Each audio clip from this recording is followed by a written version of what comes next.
नाजरीन, आप देख रहे हैं INN चैनल। मैं हूं शेख अहमद अली। इस न्यूज़ बुलेटिन में आइए नज़र डालते हैं दिन भर की बड़ी खबरों पर।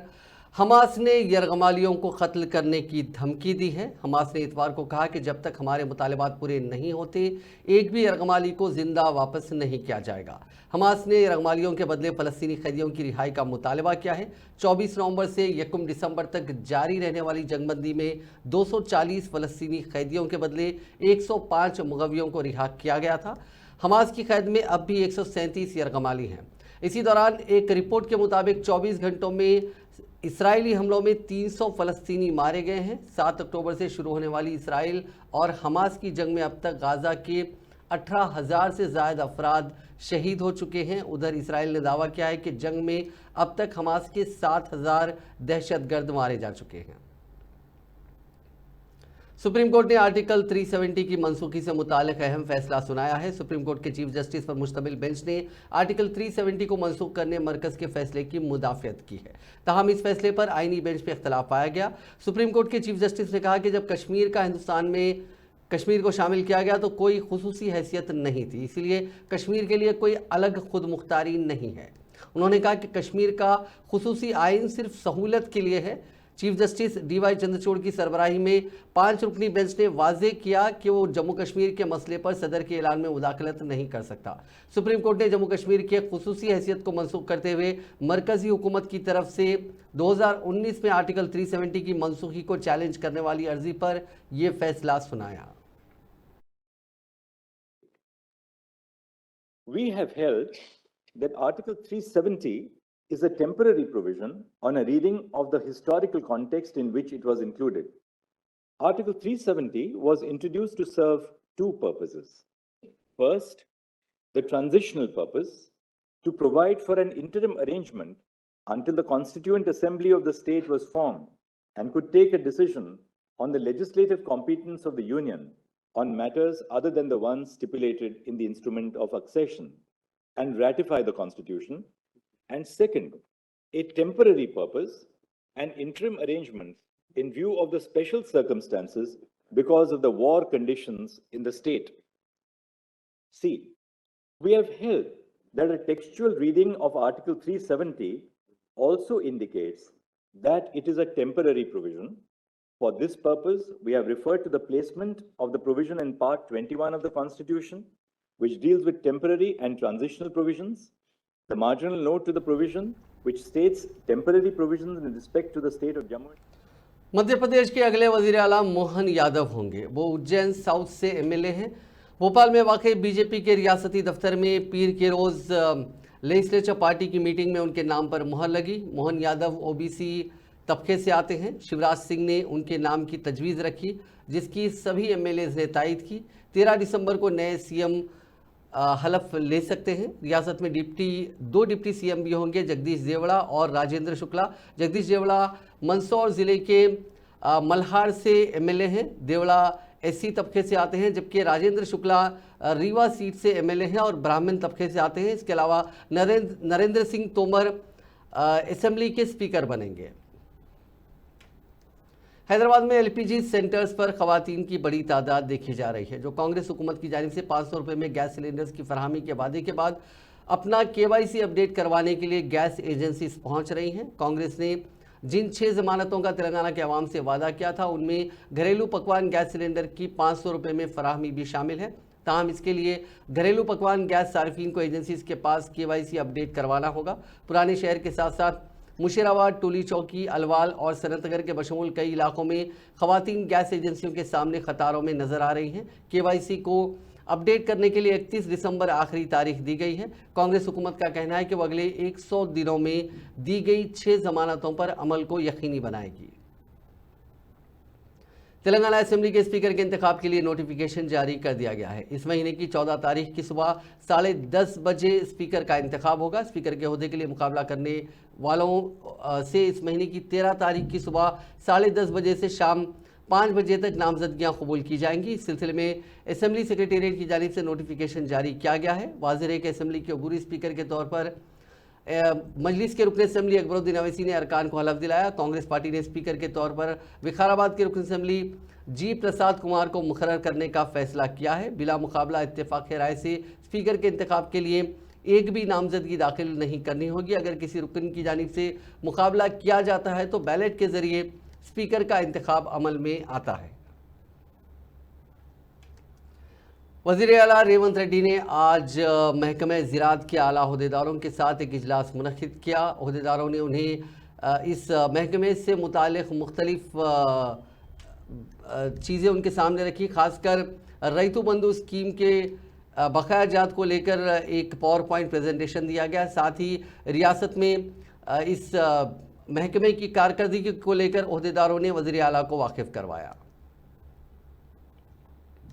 साबिक़ वज़ीर आला के चंद्रशेखर राव की अयादत के बाद अस्पताल से वापसी के दौरान एक खातून की आवाज़ देने पर वज़ीर आला रेवंत रेड्डी रुक गए, जिन्होंने करीब जाकर उसके मसले की समाअत की। इस वाक़े का वीडियो सोशल मीडिया के मुख्तलिफ प्लेटफॉर्म्स पर तेज़ी के साथ वायरल हो गया।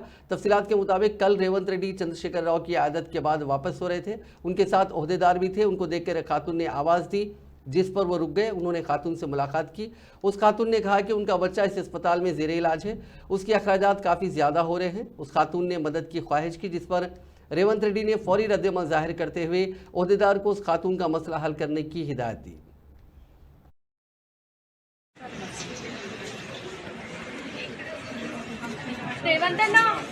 రేవంతన్న మీతో మాట్లాడాలని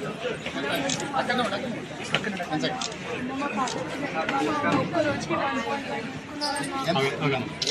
2 lakhs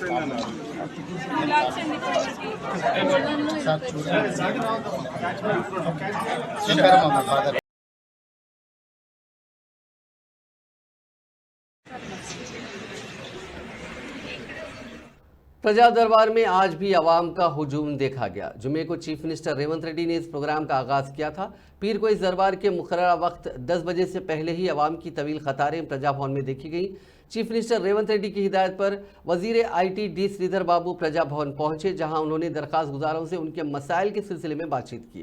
उन्होंने प्रजा भवन आने वाले अफराद की सहूलत के लिए किए जाने वाले इंतजामात के बारे में भी ओहदेदारों से बातचीत की।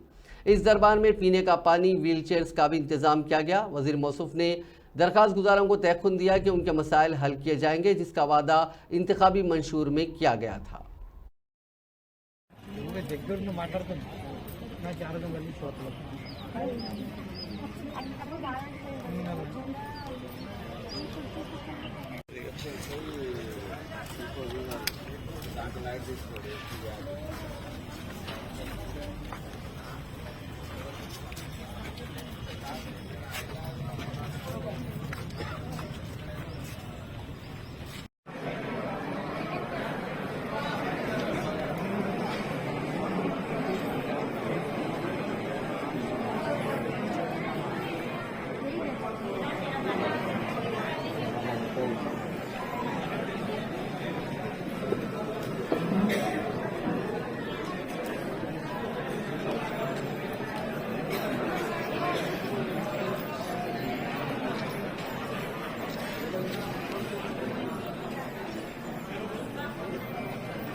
वज़ीर फाइनेंस भट्टी विक्रमार्का ने कहा कि जल्द ही रियासत की माली सूरत हाल पर एक वाइट पेपर जारी किया जाएगा। सेक्रेटेरिएट में एक प्रेस कॉन्फ्रेंस से खिताब करते हुए उन्होंने कहा कि रियासत के 2014 से पहले के माशी हालात और 2023 तक BRS हुकूमत के माशी हालात पर एक वाइट पेपर तैयार किया जा रहा है। ये वाइट पेपर सही वक्त पर सही प्लेटफॉर्म पर जारी किया जाएगा।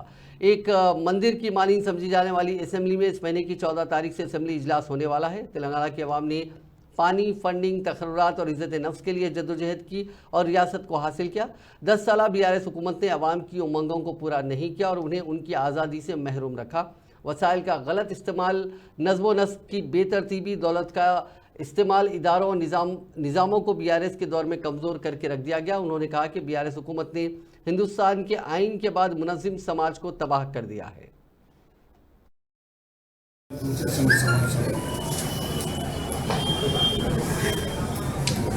సమావేశాలు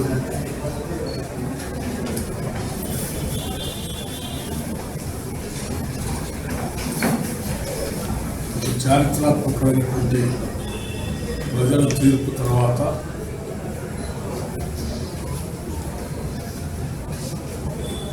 ప్రజాప్రభుత్వం పీపుల్స్ గవర్నమెంట్ ఏర్పాటు చేసే దిశలో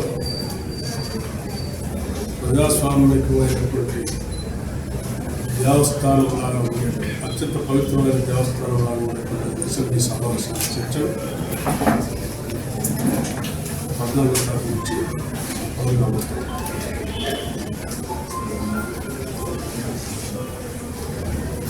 నిధులు, నీళ్లు, నియామకాలు, ఆత్మగౌరవం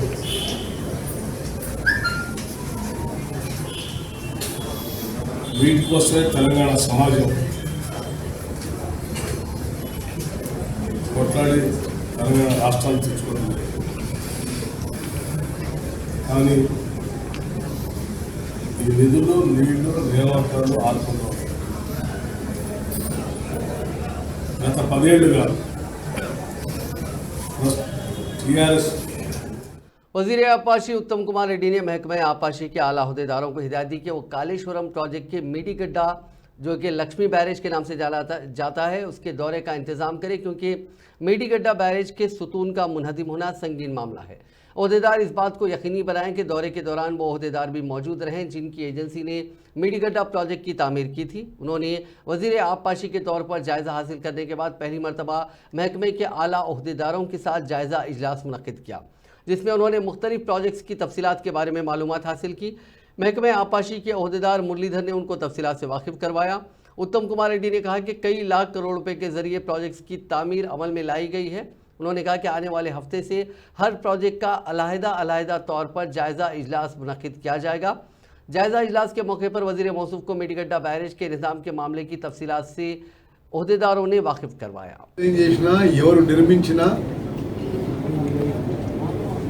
Somebody will be held accountable.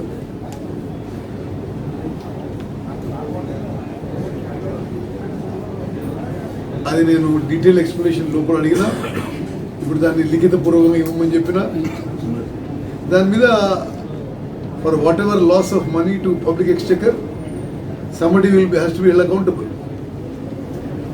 శ్వేతపత్రం విడుదల చేస్తారా సార్? మీద నీటిపారుదల శాఖ పనితీరు మీద ప్రాజెక్టుల మీద అంటే నేను స్పెసిఫిక్గా వైట్ పేపర్ అని చెప్పలేదు, కానీ నాకు యాక్చువల్ ప్రతి ప్రాజెక్టు కొత్త ఆయకట్టు మీద నాకు ఫిగర్స్ ఇవ్వండి. మీరు ఉదాహరణకి వాళ్ళు చెప్పింది ఏంటంటే ఇలా కాళేశ్వరం ప్రాజెక్టు మీద 1,00,000 కోట్లు ఖర్చు పెట్టిన తర్వాత నామ మాత్రం కొత్త ఆయకట్టు స్టెబిలైజేషన్ ఆయకట్టు పాత ప్రాజెక్టు చూపెడతారు.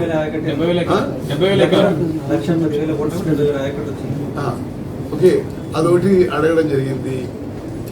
అదేవిధంగా మీరు ప్రాజెక్టు పూర్తయిన తర్వాత ప్రాజెక్ట్ కాస్ట్కి, పవర్ కాస్ట్కి పర్ ఎకర్ ఎంత కాస్ట్ పడుతుంది కూడా మీరు వివరాలు చెప్పడని అడగడం జరిగింది. సిమిలర్లీ నేనేమన్నానంటే మనం ఎప్పుడూ మర్చిపోకూడదు, అంతా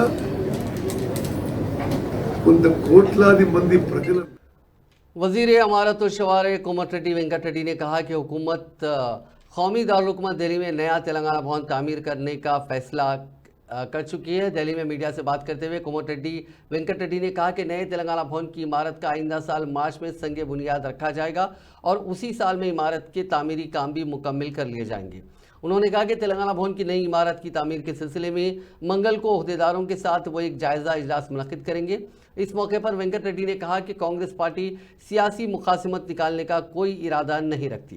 पेशरफ हुकूमत के अच्छे और बुरे फैसलों और कामों पर काबीना में जायज़ा लिया जाएगा। उन्होंने कहा कि साबिक हुकूमत में एक भी मकान तामीर नहीं किया और उनके दौर में 6,000 स्कूल्स बंद हो गए। बादशाह वज़ीर वेंकट रेड्डी ने मरकज़ी वज़ीर नितिन गडकरी से मुलाकात करते हुए तेलंगाना के 14 शाहराहों को कौमी शाहराहों का दर्जा देने की दरख्वास्त की। दिल्ली में मरकजी वजीर की क़यामगाह पर हुई इस मुलाकात के दौरान वेंकट रेड्डी ने मरकजी वजीर से तेलंगाना में जारी मुख्तलिफ प्रोजेक्ट्स की तफसीलात से वाकिफ करवाया। चीफ मिनिस्टर रेवंत रेड्डी ने तेलंगाना कांग्रेस की सीनियर कायद जाना रेड्डी से उनकी रिहाइशगाह पहुंचकर मुलाकात की। चीफ मिनिस्टर का ओहदा संभालने के बाद जाना रेड्डी से उनकी ये पहली खैर सुगाली मुलाकात थी। इस मौके पर जाना रेड्डी ने उनको शाल उड़ाई और उनसे नेक तमन्नाओं का इजहार किया। इस मरतबा तेलंगाना असेंबली इंतखाबात में जाना रेड्डी ने मुकाबला नहीं किया, बल्कि उनके फर्जंद जयवीर रेड्डी ने नागार्जुना सागर असेंबली हल्के से मुकाबला करते हुए कामयाबी हासिल की। चीफ मिनिस्टर के जाना रेड्डी से मुलाकात सियासी हलकों में मौजूद बहस बनी हुई है। तकरीबन 1 घंटे तक दोनों कायदीन ने मुख्तलिफ उमूर पर तफसीली तौर पर तबादला ख्याल किया। बाज़ जाना रेड्डी ने मीडिया से बात करते हुए कहा कि नई हुकूमत तमाम के साथ ताउन करे। उन्होंने कहा कि रेवंत रेड्डी से ख्वाहिश की गई है कि वो कांग्रेस की जानिब से किए गए वादों को पूरा करे और आवाम का एहतराम करे। तेलंगाना जन समिति के सदर प्रोफेसर कोदंडराम को राज्यसभा का रुकन बनाने का कांग्रेस मंसूबा रखती है। जराये ने बताया कि आइंदा साल 2 अप्रैल को रियासत से राज्यसभा के 3 अरकान की मियाद खत्म हो रही है। इन तीनों का ताल्लुक बीआरएस पार्टी से है, जिनमें वी चंद्रा, बी लिंगया यादव और जे संतोष कुमार शामिल हैं। बताया गया कि रियासती असेंबली में अरकान असेंबली की अक्सरियत की बुनियाद पर खाली होने वाले राज्यसभा की सीटों में 2 सीटों पर कांग्रेस की कामयाबी के इम्कानात हैं, जिनमें एक प्रोफेसर कोदंडराम को दिए जाने की तवक्को है। जन समिति के जराये ने बताया कि इंतखाबात से कबल करीमनगर के जलसे आम में राहुल गांधी ने प्रोफेसर कोदंडराम को इस बात का तयखुन दिया था कि असेंबली की सीटें तेलंगाना जन समिति को ज़्यादा नहीं दी जा सकती। अलबत्ता रियासत में कांग्रेस इख्तिदार में आने के बाद उन्हें राज्यसभा का रुकन बनाया जाएगा। रेवंत रेड्डी रियासत के चीफ मिनिस्टर बनने के बाद पीसीसी के ओहदे पर नए तकर्रुर का कांग्रेस मंसूबा रखती है। इस खुसूस में काबीना की तौसी के बाद ख़तई फैसला लिए जाने का इम्कान है। कांग्रेस जराये ने बताया कि रेवंत रेड्डी फिलवक्त चीफ मिनिस्टर के साथ पीसीसी सदर भी हैं। ओबीसी तबके से ताल्लुक़ रखने वाले रेवंत रेड्डी के पास मौजूद 2 ओहदों में पीसीसी सदर का ओहदा बीसी तबके के कायद को देने के इम्कानात हैं। बताया गया कि काबीना में बीसी तबके को मुनासिब नुमाइंदगी नहीं दी गई। फिलवक्त बीसी तबके से ताल्लुक़ रखने वाले सिर्फ 2 वज़रा पुन्नम प्रभाकर और कुंडा सुरेखा शामिल है। ऐसे में पीसीसी सदर का ओहदा बीसी तबके को देने का मंसूबा है। अगर बीसी तबके के कायद को पीसीसी का ओहदा दिया जाता है तो इस ओहदे की दौड़ में कई कायदीन हैं, जिनमें काबिल ज़िक्र मधु याशिकी गौर शामिल है। इसके अलावा निज़ामाबाद अर्बन से पार्टी टिकट से महरूम होने वाले पीसीसी के कारगुजार सदर महेश कुमार गौड़ का नाम भी सामने आ रहा है। इसके अलावा शहर से ताल्लुक़ रखने वाले अंजन कुमार यादव भी पीसीसी के ओहदे की दौड़ में हैं। बीआरएस कायद व साबिक़ रुकन पार्लियामेंट बी विनोद कुमार ने कहा कि बीआरएस हुकूमत में तामीर करदा इमारतों की तख्तियों को मुनज़्ज़म कर देना गलत अलामत है। उन्होंने कहा कि तख्तियों को नुकसान पहुंचाने वालों के खिलाफ फौजदारी मुकदमा दर्ज किए जाने चाहिए। मीडिया से बात करते हुए विनोद कुमार ने कहा कि कांग्रेस का इख्तिदार मुस्तकिल नहीं है, इख्तिदार आता और चला जाता है। तेलंगाना की तश्कील से कबल कांग्रेस का इख्तिदार रहा और रियासत की तश्कील के बाद बीआरएस इख्तिदार में आई, लेकिन बीआरएस ने कांग्रेस दौर में तामीर करदा इमारतों की तख्तियों को मुनज़्ज़म नहीं किया। उन्होंने कहा कि इख्तिदार की तब्दीली के बाद इस तरह की कार्रवाई नामुनासिब है। నేను ఎందుకు చెప్తున్నంటే రేవంత్ రెడ్డి గారు ముఖ్యమంత్రిగా ప్రమాణ స్వీకారం చేశారు, ఒక మంత్రివర్గం ఏర్పడ్డది, మీ కార్యకర్తలకు చెప్పాలి, ఇది కరెక్ట్ కాదని చెప్పాలి। నేను డిమాండ్ చేస్తున్నాను, మళ్ళీ ఆ శిలాఫలకాలు మళ్ళీ రిస్టోర్ చేయాలి, ఎవరైతే ధ్వంసం చేసినో వాళ్ళపైన కేసులు పెట్టాలి। ఇది ప్రభుత్వ ఆస్తి, ప్రభుత్వ ఆస్తిని ధ్వంసం చేసే వాళ్ళ మీద కేసులు పెట్టాలి। నేను రిక్వెస్ట్ చేస్తున్నాను, ఎందుకంటే 3 రోజుల ప్రభుత్వము మనం విమర్శించకూడదు। ఇది మన రేవంత్ రెడ్డి గారికి తెలిసి చేసిందని కూడా నేను అనుకోవడం లేదు, అయితే రేవంత్ రెడ్డి గారు చేపించిందని కూడా నేను అనడం లేదు। కానీ మీరు ఒక సందేశం పంపాలి, ఏది ప్రభుత్వ ఆస్తులు, ప్రభుత్వ కార్యక్రమాలు, ప్రజాస్వామ్యం లోపట ఎన్నికలు వస్తాయి, ఎన్నికల్లో ప్రభుత్వాలు మారుతాయి। నేను విద్యార్థి దశ నుండి రాజకీయాలున్నా, 14 ఏళ్ల వయసులో నేను రాజకీయాలకు వచ్చిన। ఆల్ ఇండియా స్టూడెంట్స్ ఫెడరేషన్ రాజకీయ శిక్షణ శిబిరాలు తెనాలిలో తీసుకున్నాను నేను నెల రోజులు 1975లో। ఎమర్జెన్సీలో నాకు ఓటు హక్కు లేదు, అప్పుడు వార్తలు లేవు, టీవీ లేవు, సోషల్ మీడియా లేదు, పత్రికలు కూడా లేవు, ఆల్ ఇండియా రేడియో మాత్రమే ఉండేది। కాశ్మీర్ నుండి కన్యాకుమారి వరకు కాంగ్రెస్ పార్టీని ఇందిరాగాంధీ తీసుకుపోయి బంగాళాఖాతంలో పడేశారు దేశ ప్రజలు, ఎమర్జెన్సీ పెట్టినందుకు, పౌర హక్కులు కాల రాసినందుకు। జనతా పార్టీ అధికారంలోకి వచ్చింది, ప్రజలు చాలా గొప్పగా చూసిండ్రు, 3 ఏళ్ల లోపల కుప్పగూలిపోయింది ప్రభుత్వం, మళ్ళీ అదే ఇందిరాగాంధీని అధికారంలోకి తీసుకొచ్చారు దేశ ప్రజలు। భారతదేశం చాలా గొప్ప దేశం, గొప్ప ప్రజాస్వామ్య దేశం ఇది। ఓటు హక్కు బుల్లెట్ కంటే పవర్ఫుల్ అని చెప్పి తీర్పు ఇచ్చి చూపించారు ఈ దేశ ప్రజలు। ప్రజలకు నచ్చలేదు, నిన్న మమ్మల్ని కూడా ఓడగొట్టారు। तेलंगाना सेक्रेटेरिएट के आउटसोर्सिंग स्टाफ ने आज धरना दिया। इन एहतजाजियों का कहना है कि उनको तकरीबन 4 माह से तनख्वाह नहीं मिली है। उन्होंने कहा कि तनख्वाह के बारे में पूछे जाने पर उनको हरासा किया जा रहा है। सेक्रेटेरिएट के मीडिया सेंटर के सामने किए गए इस धरने के बाद बाज आउटसोर्सिंग खवातीन अश्कबार हो गई। उन्होंने कहा कि उनके मसाइल पर कोई तवज्जो नहीं दी गई।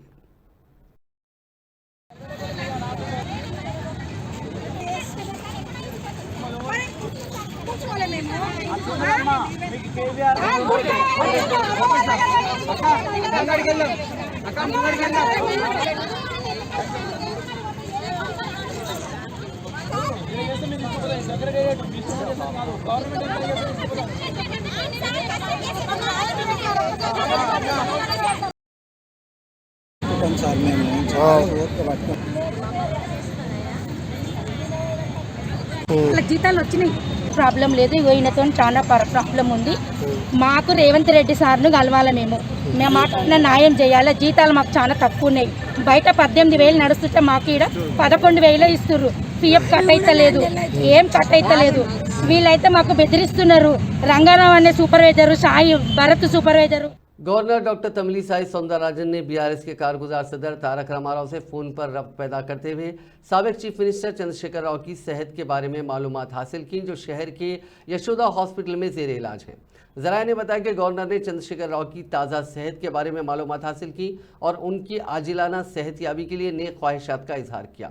कूल्हे की हड्डी की तब्दीली के कामयाब ऑपरेशन के बाद हुक्मरान और अपोजिशन जमातों के कई कायदीन यशोदा हॉस्पिटल पहुंचकर चंद्रशेखर राव की अयादत कर रहे हैं। इसके अलावा कई फिल्मी हस्तियों ने भी साबिक चीफ मिनिस्टर की सेहत के बारे में मालूमात हासिल करने हॉस्पिटल पहुंचे थे। बीआरएस सरबराह चंद्रशेखर राव की तेलुगु देशम पार्टी के चीफ चंद्रबाबू नायडू ने अयादत की। केसीआर इस वक्त हैदराबाद के सोमाजीगुड़ा में वाक़ यशोदा हॉस्पिटल में ज़ेर इलाज हैं। चंद्रबाबू नायडू हॉस्पिटल पहुंचे, उन्होंने केसीआर की अयादत की और उसके बाद वहां मौजूद डॉक्टर से उनकी सेहत के बारे में तफसीलात हासिल की। आज चंद्रबाबू नायडू के अलावा डिप्टी सीएम मल्लू भट्टी विक्रमार्का भी अस्पताल पहुंचे और उन्होंने केसीआर से मुलाकात की।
I wish.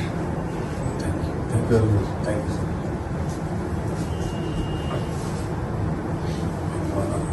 All right. Please take it. Thank you. Sub inspector की जानिब से की गई पिटाई पर एक 56 साला शख्स की मौत के बाद उसके रिश्तेदारों ने लाश के साथ पुलिस स्टेशन के सामने धरना दिया और सब इंस्पेक्टर के खिलाफ कार्रवाई करने का मुतालबा किया। यह वाकया तेलंगाना के जिले नलगुंडा के चिंतपल्ली पुलिस स्टेशन के सामने पेश आया। तफसीलात के मुताबिक चिंतपल्ली मंडल के पालेम तांडा के रहने वाले सूर्या और उसके भाई भीमा के दरमियान अराजी का तनाज़ा था। इस मसले पर भीमा ने पुलिस से शिकायत की, जिसके बाद चिंतपल्ली पुलिस स्टेशन से वाबस्ता सब इंस्पेक्टर सतीश रेड्डी ने इस मामले को हल करने के बहाने सूर्या को फ़ोन करते हुए पुलिस स्टेशन तलब किया। सूर्या के रिश्तेदारों ने कहा कि सूर्या हैदराबाद में रहता है, इसीलिए सब इंस्पेक्टर की जानिब से तलब किए जाने के 2 दिन बाद वो पुलिस स्टेशन पहुंचा। रिश्तेदारों ने इल्ज़ाम लगाया कि सब इंस्पेक्टर 2 दिन बाद आने पर सूर्या पर बरहम था। उसने सूर्या की बुरी तरह पिटाई कर दी, जिसके नतीजे में वो गिर पड़ा और उल्टियाँ करने लगा। इसको इलाज के लिए अस्पताल ले जाया गया, ताहम इलाज के दौरान उसकी मौत हो गई। उसके अरकान ख़ानदान ने उसकी लाश के साथ पुलिस स्टेशन के सामने धरना दिया। जिसके नतीजे में कुछ देर के लिए कशीदगी फैल गई। पुलिस ने उनके पास से लाश हासिल करते हुए पोस्टमार्टम के लिए भेज दिया और सब इंस्पेक्टर को हेडक्वार्टर से अटैच कर दिया। डॉक्टर्स के मुताबिक दिल का दौरा पड़ने से सूर्या की मौत हुई है। इस पूरे मामले की जांच की जा रही है। तेलंगाना के जिले सिद्दीपेट के गजवेल में दरख्त से टकराने के बाद कार शोलापोश हो गई। ये कार हैदराबाद जा रही थी कि इसके ड्राइवर ने उसका तवाजुन खो दिया और ये कार दरख्त से टकरा गई, जिसके साथ ही उसमें आग लग गई। ताहम कार चलाने वाले ने फौरी चौकसी का मुजाहरा किया और कार से निकल पड़ा, जिसके नतीजे में वो महफूज रहा। इस वाक़े का वीडियो सोशल मीडिया के मुख्तलिफ प्लेटफॉर्म्स पर तेजी के साथ वायरल हो गया। तेलंगाना के जिले रंगारेड्डी के मैलारदेवपल्ली स्टेशन हुदूद में प्लास्टिक गोदाम में बड़े पैमाने पर आग लग गई। कल शब पेश आए इस वाक़े के साथ ही मकामी अफराद खौफजदा हो गए, क्योंकि उस आग के साथ कसीफ धुआं भी इलाके में फैल गया। मकामी अफराद की इत्तला पर फायर ब्रिगेड के अमले ने वहां पहुंचकर काफ़ी जद्दोजहद के बाद आग पर काबू पाया। आग बुझाने की कार्रवाई में 4 फायर इंजनों ने हिस्सा लिया। इस वाक़े के वक्त गोदाम में किसी के भी ना होने की वजह से बड़े पैमाने पर जानी नुकसान नहीं हुआ, अलबत्ता बड़े पैमाने पर माली नुकसान ज़रूर हुआ। गोदाम में प्लास्टिक होने की वजह से आग तेज़ी के साथ फैलती चली गई। फायर ब्रिगेड के अहदेदारों ने शुबा जाहिर किया कि शॉर्ट सर्किट के नतीजे में ये आग लगी है।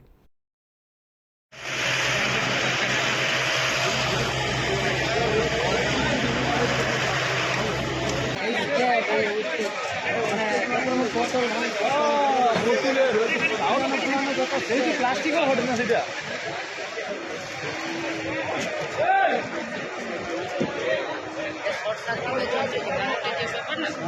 আমি জানি মারা যখন দিকে চলে না দিকে চলে তখনই তো তুমি দিবি আরে মোর গাড়ি তখন দেখছি আমি জানি ঘরছে আমার মনে ওই জায়গাটা